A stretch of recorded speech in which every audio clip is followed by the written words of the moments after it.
Hello, welcome to KV globe. Myself Kavya Singh.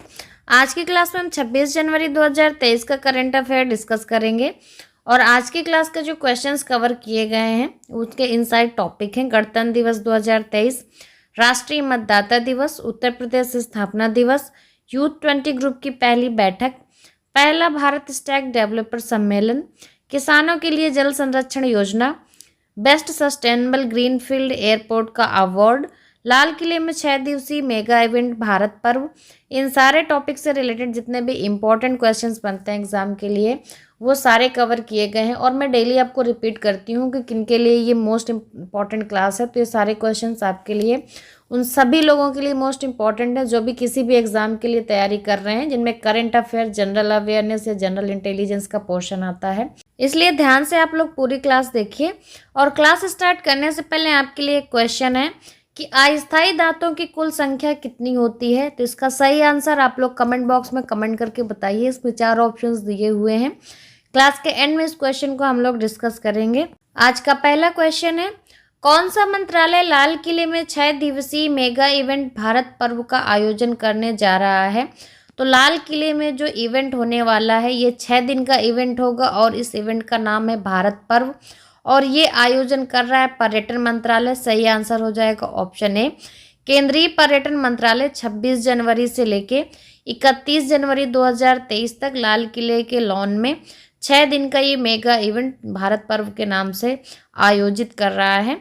इस आयोजन का जो नोडल मंत्रालय है पर्यटन मंत्रालय है। इससे पहले 2016, 2017, 2018, 19, 20 और 2021 में लाल किले में ज्ञान पथ पर भारत पर्व आयोजित किया गया था।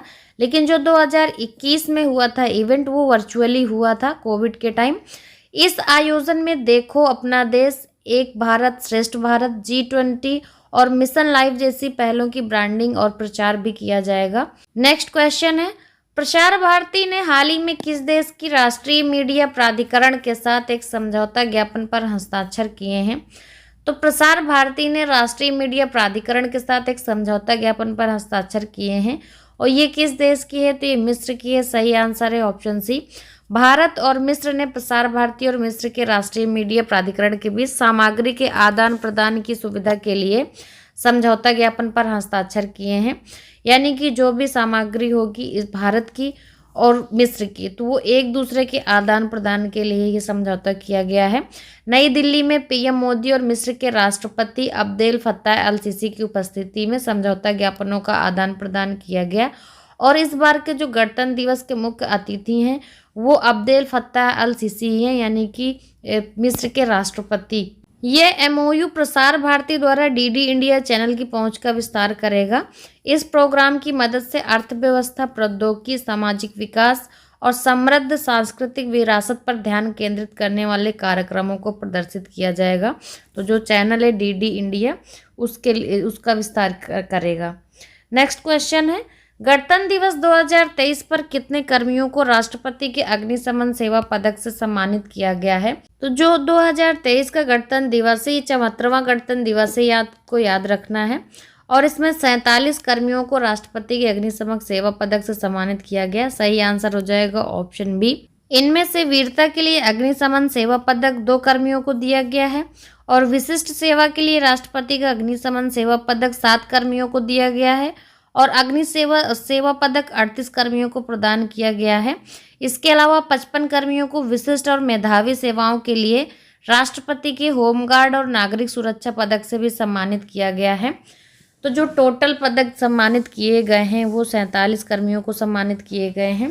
क्लास अच्छी लग रही है तो क्लास को ज़्यादा से ज़्यादा शेयर जरूर करते जाइए आप लोग। नेक्स्ट क्वेश्चन है, भारत पहला स्टैक डेवलपर सम्मेलन किस राज्य या केंद्र शासित प्रदेश में आयोजित किया जाएगा। तो जो भारत का पहला स्टैक डेवलपर सम्मेलन है ये आयोजित किया जाएगा दिल्ली में। सही आंसर हो जाएगा ऑप्शन डी। ये भारत का पहला स्टैक डेवलपर जो सम्मेलन है ये 25 जनवरी 2023 को आयोजित किया गया दिल्ली में। सम्मेलन भारत के डिजिटल सामान की वैश्विक स्वीकृति बढ़ाने के लिए रणनीतियों और तकनीकों पर ध्यान केंद्रित है। सम्मेलन में उद्योग, सरकार, स्टार्टअप और यूनिकॉर्न्स और शिक्षा जगत के 100 से अधिक डिजिटल लीडर भाग ले रहे हैं। G20 प्रतिनिधियों और G20 सचिवालयों को भी सम्मेलन में आमंत्रित किया गया है। नेक्स्ट क्वेश्चन है, इस वर्ष राष्ट्रीय मतदाता दिवस का थीम क्या है? तो ये जो राष्ट्रीय मतदाता दिवस है कब मनाया जाता है प्रतिवर्ष, ये आपको पता होना चाहिए। तो ये प्रतिवर्ष 25 जनवरी को मनाया जाता है राष्ट्रीय मतदाता दिवस। और इस बार का जो थीम है वो है nothing like voting, I vote for sure. सही आंसर हो जाएगा ऑप्शन बी। भारत निर्वाचन आयोग ने 25 जनवरी 2023 को 13वें राष्ट्रीय मतदाता दिवस का आयोजन किया। इसके तहत नई दिल्ली में एक राष्ट्रीय समारोह का आयोजन भी किया गया। इसमें राष्ट्रपति श्रीमती द्रौपदी मुर्मू मुख्य अतिथि के रूप में शामिल हुई थी। 2023 के राष्ट्रीय मतदाता दिवस के आयोजन का theme nothing like voting, I vote for sure है। राष्ट्रीय मतदाता दिवस के मनाए जाने की जो शुरुआत है 2011 में हुई थी, तब से लगातार प्रतिवर्ष राष्ट्रीय मतदाता दिवस 25 जनवरी को मनाया जाता है। नेक्स्ट क्वेश्चन है, हाल ही में यूथ 20 ग्रुप की पहली बैठक कहाँ आयोजित होगी?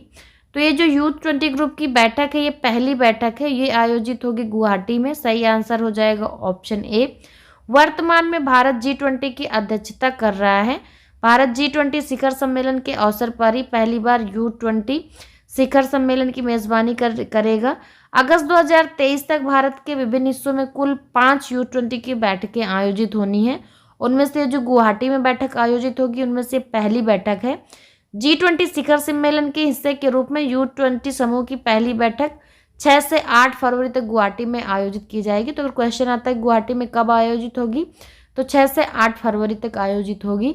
नेक्स्ट क्वेश्चन है, हाल ही में 24 जनवरी को किस राज्य का स्थापना दिवस मनाया गया है? तो जो हाल ही में स्थापना दिवस मनाया गया है उत्तर प्रदेश का मनाया गया है 24 जनवरी को। सही आंसर है ऑप्शन सी। 24 जनवरी 1950 को इस संयुक्त प्रांत या यूनाइटेड प्रोविंस को उत्तर प्रदेश का नाम दिया गया।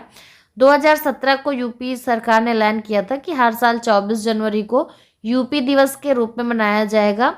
इस साल यूपी दिवस के कार्यक्रम 24 जनवरी से लेकर 26 जनवरी तक आयोजित किए जाएंगे, जिनमें हर जिले में उपलब्धियों की चर्चा होगी और साथ ही गणमान्य नागरिकों को जो है सम्मान किया जाएगा 24 से लेकर 26 जनवरी। नेक्स्ट क्वेश्चन है, किस एयरपोर्ट ने हाल ही में best sustainable green field airport का अवार्ड जीता है? तो ये जो best sustainable green field airport का अवार्ड है ये जीता है गोवा एयरपोर्ट ने। सही आंसर होगा option b. GMR airports infrastructure की जो सहायक company GMR Goa international airport ने एसोचैम के 14वें अंतर्राष्ट्रीय सम्मेलन सह पुरस्कारों में नागरिक उड्डयन 2023 के लिए विमानन स्थिरता और पर्यावरण के तहत बेस्ट सस्टेनेबल ग्रीनफील्ड एयरपोर्ट का पुरस्कार जीता है। ये पुरस्कार मुख्य उदाहरणों में से एक रूप में स्थिरता को लागू करने में GGIAL द्वारा की गई उत्कृष्ट पहल के लिए प्रस्तुत किया गया था। पुरस्कारों के मानदंड उनके संबंधित क्षेत्रों में, यानी कि किस बेसिस पे पुरस्कार दिया गया, संबंधित क्षेत्रों में योगदान, नवीनता, प्रयोज्यता, प्रासंगिकता और प्रभाव क्षमता, इन सारे चीज़ों के बेस पे जो ये अवार्ड दिया गया। नेक्स्ट, किस राज्य सरकार ने हाल ही में किसानों के लिए जल संरक्षण योजना शुरू की है?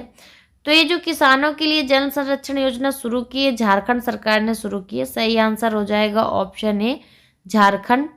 झारखंड के कृषि मंत्री हैं बादल पत्रलेख। इन्होंने राज्य के उन किसानों को लाभ पहुंचाने के लिए 467.32 करोड़ रुपए के परिव्यय के साथ ये योजना शुरू की है, जिन्होंने पिछले साल सूखे का सामना किया है। जिन किसानों ने इस कार्यक्रम के तहत राज्य के 24 जिलों के सभी ब्लॉकों में 2133 तालाबों का नवीनीकरण और 2795 परकोलेशन टैंकों का निर्माण किया जाएगा। 71 तालाबों और 184 परकोलेशन टैंकों के नवीनीकरण कार्य की आधारशिला भी रखी गई इस कार्यक्रम के तहत। क्लास के स्टार्टिंग में आपसे क्वेश्चन पूछा था कि अस्थायी दांतों की कुल संख्या कितनी होती है मानव में। तो जो अस्थायी दांत होते हैं ये होते क्या हैं? तो ये वो दांत होते हैं जिन्हें बच्चों के दांत कहते हैं, प्राथमिक दांत या दूध के दांत, इन सारे नामों से जाना जाता है। ये आपके पहले दांत होते हैं। तो इसका सही आंसर है ऑप्शन है 20, यानी कि अस्थायी दांतों की कुल संख्या 20 होती है। ये जन्म के लगभग 6 महीने बाद मसूड़ों से निकलने लगते हैं। कल की क्लास के स्टार्टिंग में आपसे क्वेश्चन पूछा था भारत के राष्ट्रीय गीत के गाने की अवधि क्या है? तो इसका सही आंसर था ऑप्शन सी 65 सेकेंड। उसका सही आंसर दिया है निक्कू और प्रीति दिवाकर जी ने। और मैंने आपसे ये भी क्वेश्चन पूछा था कि भारत का राष्ट्रीय गीत अपने देश का कौन सा है, क्योंकि राष्ट्रगान तो सबको पता होता है जनगण मन, और इसका गाने का समय जो 52 सेकेंड है वो भी सबको पता है। तो जो राष्ट्रीय गीत है हमारे देश का वो वंदे मातरम है। इसका सही आंसर दिया है अभिषेक पासवान जी ने, और एक लाइफ इज स्ट्रगल नाम से आईडी है। प्लीज़ अपना नाम मेंशन कर दीजिएगा कल से आप, फिर मैं याद रखूंगी कल से। और कल की क्लास के एंड में आपसे क्वेश्चन पूछा था कि अंडमान और निकोबार द्वीप समूह के कितने द्वीपों का नामकरण परमवीर चक्र विजेताओं के नाम पर किया गया है। तो ये जो अंडमान और निकोबार द्वीप समूह है, इसके द्वीपों का नामकरण परमवीर चक्र विजेताओं के नाम पर किया गया है। ये मैंने कल ही बताया था कि इंपॉर्टेंट क्वेश्चन है। इसका सही आंसर था ऑप्शन बी 21, यानी कि 21 द्वीपों का नामकरण हुआ है परमवीर चक्र विजेताओं के नाम पर। और इसका सही आंसर दिया है जिन लोगों ने, वो है उपेंद्र कुमार, आदित्य राज, मोहित कुमार, अभिषेक पासवान, ममता प्रधान, प्रीति दिवाकर, बिरजू कुमार। इन सब लोगों ने आज का क्वेश्चन का एकदम सही आंसर दिया है। आज का क्वेश्चन है आपके लिए जिसका आंसर आप लोगों को देना है। क्वेश्चन है, हाल ही में G20 पर्यावरण कार्य समूह की बैठक कहाँ आयोजित की जाएगी। तो इसका सही आंसर आप लोग कमेंट बॉक्स में कमेंट करके बताइए। और क्लास से रिलेटेड अगर कोई सजेशंस हैं तो प्लीज़ वो भी ज़रूर बताया करिए। आप लोग कुछ जो भी सजेशन देंगे उसके अकॉर्डिंग कुछ चेंजेस मैं कर सकती हूँ। क्लास अच्छी लगी हो तो लाइक शेयर करना ना भूलिए। जो लोग चैनल पर पहली बार आते हैं तो चैनल को सब्सक्राइब करके बेल आइकन ज़रूर दबाएं, जिससे आगे आने वाली क्लासेस आपको ईजिली मिलेंगी। And thanks for watching.